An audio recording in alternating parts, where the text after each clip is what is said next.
Hi, boys and girls. This is Neuronymous. I wanted to talk about a topic that I haven't. It's not like I've been avoiding it, but it's just something that it hurts, and I feel very comfortable being able to share it with my listeners. My wife and I have been trying to start a family for a long time, as I've mentioned in a past podcast episode. And we biologically cannot have children. And, infertility is a really devastating thing. Um, it doesn't, it's not just, I don't want to say we're lucky, but I guess it's, it's not a bad thing that one of us, it's not just one of us that can't help, produce a child. I have issues. My wife has issues. There are couples that have, are infertile because only one partner is infertile or can't, biologically seal the deal, But, it's frustrating. It's frustrating and it's sad and it's devastating. Because I remember before we figured out that it was both of us, I thought it was just me. And there was a part of me that was really scared that, after all the, drugs I did, that maybe that's that's what caused me to be, sterile or, infertile, however you want to say it. But, and I just remember, like, the thing is, I know that my wife, the one thing she's wanted all her life is to have kids. Not just one kid, but two kids, so we wouldn't have an only child like me, who suffers from only child syndrome. But I know that that's the thing that she's wanted most. And, for a while there, I was really scared that she was going to leave me because I could not give her the one thing that she's wanted all her life. And that, and that's to have children. I know it's an issue with a lot of couples out there, and it's caused rifts among them. It's put a wedge between them, and the thing is, there is no shame in infertility, okay? Sometimes being able to have your own children is just not in the cards, and that's taken a really long time to accept, a really long time. And, it's just one of those things where, it's just not possible. And you have to just be able to say, okay, well, what's plan B? My wife and I have been working on, trying to do the adoption thing. We've been trying to adopt. And, it's been a process. I mean, we've had a failed adoption.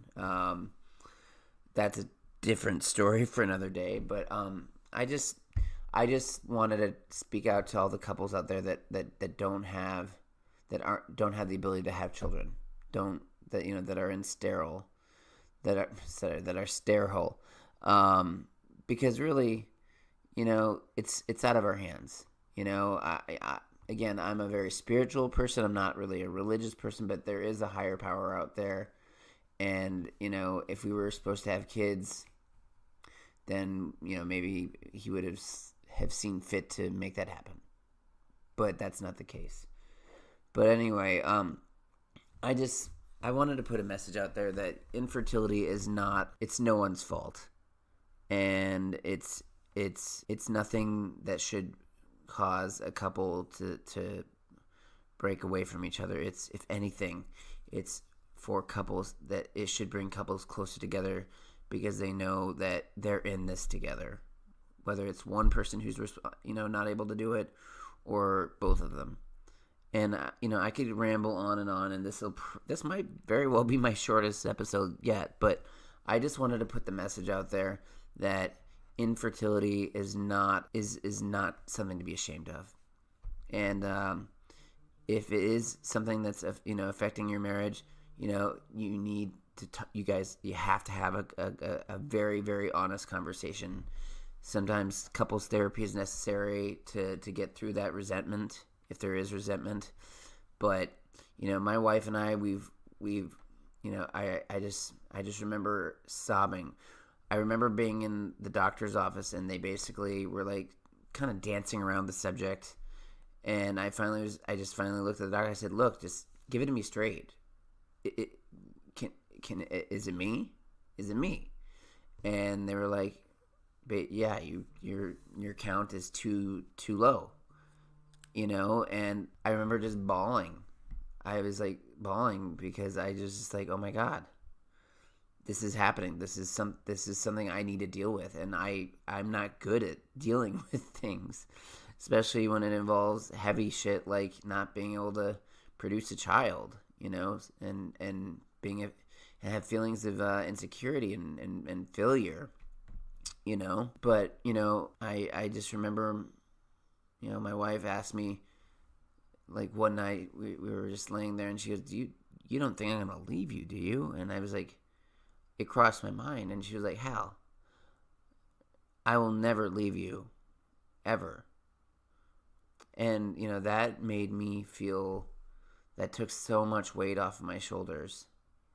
So couples out there, if you are infertile, it's okay.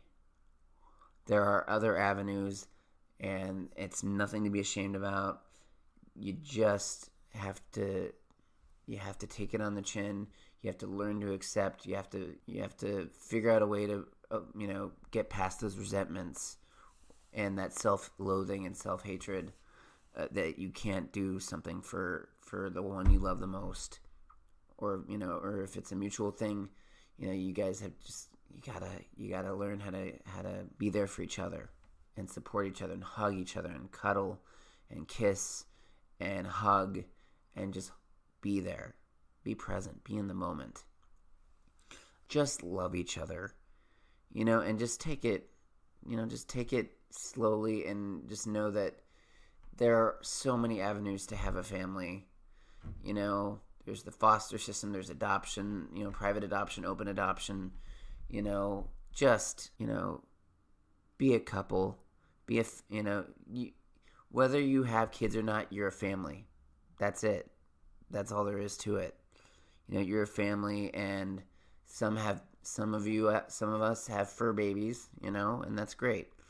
But anyway, I just want everybody to know that it's okay. And I hope all of you have a wonderful day, and just take it one day at a time.